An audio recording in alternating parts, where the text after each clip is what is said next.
आज मैं यहां बैठकर एक पॉडकास्ट शूट कर रहा हूं और मॉनिटर कर रहा हूं इन दो स्क्रीन की मदद से। जब मुझे स्पीकर को ब्रॉड एंगल में शूट करना होता है तो कुछ ऐसा होता है, जब किसी स्पीकर को स्पेसिफिकली शूट करना है तो मैंने एक की प्रेस करी और जब मैंने सेकंड की प्रेस करी तो मेरे दूसरे स्पीकर आ गए। और इसी तरीके से हो रहा है हमारा पॉडकास्ट शूट। ये सब कुछ मैं शूट कर रहा हूं इस 4K PTZ कैमरे की मदद से। तो इस बार मैंने हमेशा की तरह 3 कैमरे का सेटअप नहीं यूज किया है, सिर्फ और सिर्फ एक कैमरा और आपका पॉडकास्ट शूट हो जाएगा।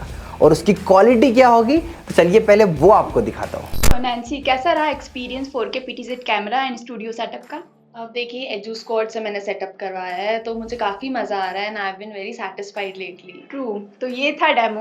Let's continue with the video. देखिए, लाखों के महंगे कैमरे नहीं, बेसिक 4K PTZ के साथ भी आप पॉडकास्ट अच्छे से कैसे शूट कर पाओगे। जो आउटपुट आपने हमारा देखा, मैं आपको बता दूं, उसके लिए आपको कुछ टेक्निकली चीज़ों को समझना पड़ेगा। और एक बात साफ है, आपके पास में कोई भी कैमरा हो जो 4K आउटपुट देता हो वो भी आपका अच्छे से पॉडकास्ट शूट कर सकता है, पर टेक्निकली कुछ बातों का आपको ध्यान रखना है।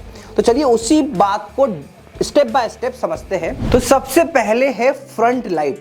दोनों ही स्पीकर्स को आपको प्रॉपरली लाइट देनी होगी। तो यहाँ पर ये जो लाइट है हमारे फर्स्ट स्पीकर एंड जो ये जो लाइट है हमारे सेकंड स्पीकर को प्रॉपरली कवर कर रही है। इसके बाद में ये जो टी टेबल है इसको हमने सेंटर मानते हुए ये यहाँ से यहाँ तक का जो डिस्टेंस लिया है, हमने बहुत ज़्यादा ब्रॉड डिस्टेंस नहीं लिया है।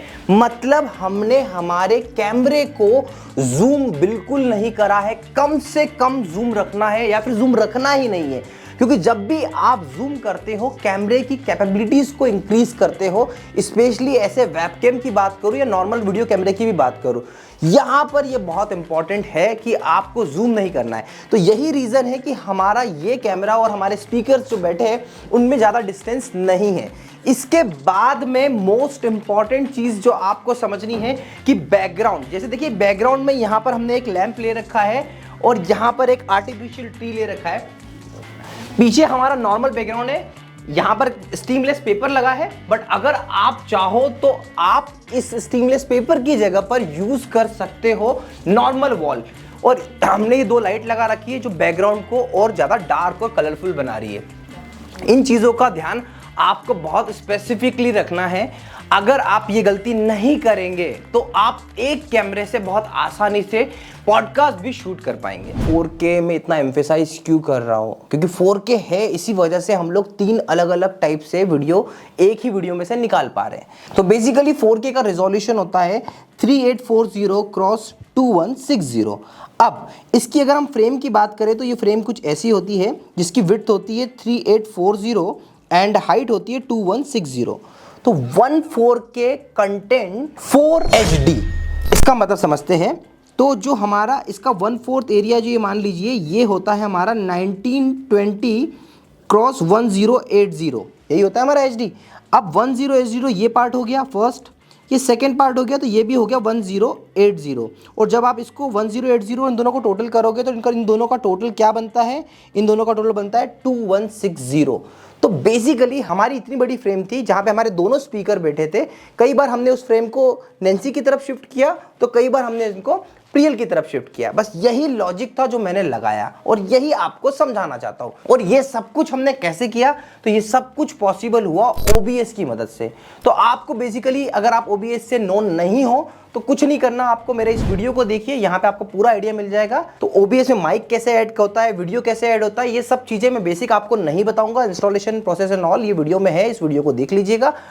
एक बार OBS इंस्टॉल होने के बाद में क्या करना है मैं आपको बताता हूँ। तो हमने OBS स्टार्ट कर लिया है, जहाँ पे हमने ऑलरेडी हमारा एक 4K PTZ कैमरे को इंपोर्ट कर लिया है। अब आप देखेंगे जब भी आप 4K PTZ कैमरे को इंपोर्ट करेंगे तो डबल क्लिक करिए वीडियो सेक्शन पे और यहाँ पर अपना कैमरा सिलेक्ट करिए। सो बाय डिफॉल्ट जो आपका रिजोल्यूशन टाइप होता है वो डिवाइस डिफॉल्ट होता है, उसको आपको कर लेना है कस्टम, क्योंकि जब आप बाय डिफॉल्ट रखते हो तो 1920 1080 होता है और हमें यहाँ पर रिजोल्यूशन चाहिए 3802 और जैसे आप इसको ओके करेंगे, ओके करने के बाद में ये आपकी फ्रेम देखिए कितनी बड़ी आ गई है। तो ये आपकी पहली फ्रेम होगी, इसको आपको फिट टू स्क्रीन स्क्रीन करना है तो कंट्रोल F प्रेस करके आप इसे फिट टू स्क्रीन कर लेंगे। एंड इसके बाद में यहाँ पर मैं मेरे दोनों स्पीकर को चाहता हूँ कि ये पूरे तरीके से फ्रेम में आए, तो इस तरीके से फ्रेम में आ जाएंगे।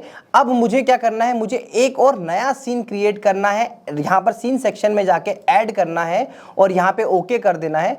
एंड सीन 1 में जाकर अपने वीडियो कैप्चर डिवाइस पे राइट क्लिक करके मुझे इसे कॉपी करना है। कॉपी करने के बाद में इसे राइट क्लिक करके यहाँ पर पेस्ट कर देना है। अब देखिए, अब फर्स्ट सीन में मैं चाहता हूं कि मिस प्रियल को ही कैप्चर करूं, तो मुझे सिर्फ और सिर्फ फोकस कर लेना है प्रियल को। एंड तो ये मेरा फर्स्ट सीन बना।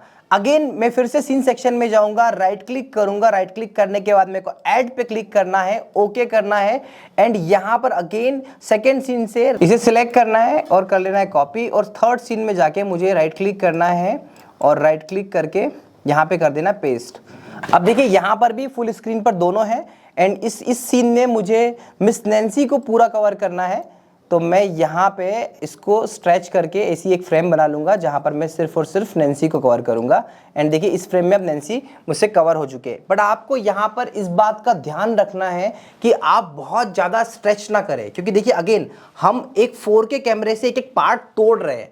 तो यहाँ पर हमने अभी नैन्सी को कवर कर लिया है। तो अब देखिए मेरा पहला सीन जो बना है बोथ, फिर प्रियल एंड इसके बाद में फिर नैन्सी। अब इन तीनों में एक और चीज का ध्यान रखना है, जैसे यहाँ पर फर्स्ट सीन में मैंने ऑडियो कैप्चर ले रखा है, सेम उसी ऑडियो कैप्चर को आपको कॉपी करना है और उसे यहाँ पर तीनों जगह पर पेस्ट भी करना है, ताकि माइक भी आपका पूरी तरीके से यहाँ पर पेस्ट हो जाए। अब देखिए कैसे इस कीबोर्ड की मदद से हम लोग स्विच कर पाए। तो इसके लिए आपको करना पड़ेगा, सीन स्विचर का ऑप्शन होता है, सेटिंग में जाना है। सेटिंग में जाने के बाद में आपको हॉटकीज पे जाना है और स्क्रॉल डाउन करेंगे तो सीन 1 प्रेस करूँ तो मुझे कॉमन सीन आ जाए, तो 1 हो गया। इसके बाद सीन 2 पे मैं लगा देता हूँ 2, सीन 3 पे मैंने लगा दिया 3। तो मैंने यहाँ पर कीबोर्ड से प्रेस कर करके ये चीजें कर ली है, अप्लाई करके ओके करेंगे। एंड अब आप देखेंगे जैसे मेरे को सीन 1 पे प्रेस करूंगा तो कॉमन आएगा, सीन 2 प्रेस करूंगा तो सिंगल प्रियल, एंड सीन 3 करूंगा तो यहां पर नैन्सी आ रहे हैं। इस तरीके से मैंने तीनों सीन्स को प्रॉपरली मेंटेन कर लिया। अब आपको क्या करना है, जैसे ही यहां पर स्टार्ट रिकॉर्डिंग करना है आपका पॉडकास्ट शूट करने से पहले, अब कुछ चीजें आपको ध्यान रखनी है। जैसे फॉर एग्जांपल अभी इस सिनारियो में हमारे सामने नैन्सी और प्रियल एक कन्वर्सेशन कर रहे हैं, तो जैसे यहाँ पे इस कन्वर्सेशन में पहला क्वेश्चन नैन्सी कर रहे हैं तो मैंने 3 प्रेस करके नैन्सी को फोकस किया। फिर जब इसका आंसर प्रियल दे रहे हैं तो मैं प्रियल को फोकस कर रहा हूं, और जब दोनों ही आपस में कन्वर्सेशन ऐसा लग रहा है कि बहुत ऐसी सिचुएशन है जहां पे दोनों बात कर रहे हैं तो मैं कॉमन सीन रख रहा हूं। ये गुणवत्ता और मैं बोलूं ये स्पेशलिटी होनी चाहिए जो हैंडल इस पॉडकास्ट को कर रहा है, क्योंकि अभी तो हम एक ही सोर्स से तीनों को मैनेज कर रहे हैं। तो यहाँ पे सीन स्विच करने की एक समझ आपको डेवलप करनी पड़ेगी। एक बार डेमो रिकॉर्ड कर लीजिएगा और इसी तरीके से आप सब कुछ प्रॉपरली कर सकते हैं। देखिए एक वीडियो को बनाने के लिए मेरी टीम 4 रिसोर्स अभी इन्वॉल्व है पिछले 2-2.5 घंटे से। इससे पहले विनायक और महक ने पूरे सेटअप में मेरे को हेल्प आउट किया। तो आज का पूरा दिन हमारा सिर्फ इस कॉन्सेप्ट को आप तक पहुंचाने में लग गया। आपसे क्या रिक्वेस्ट है, इसे इंप्लीमेंट करिए। इसमें अगर कोई डाउट लगता है तो कमेंट कर पूछिए, और इस वीडियो को ज़्यादा से ज़्यादा शेयर करिए, लाइक करिए और कमेंट करके बताइए आपको हमारा काम कैसा लगता है। आशा करता हूँ वीडियो आपको पसंद आया होगा। Thank you so much for watching.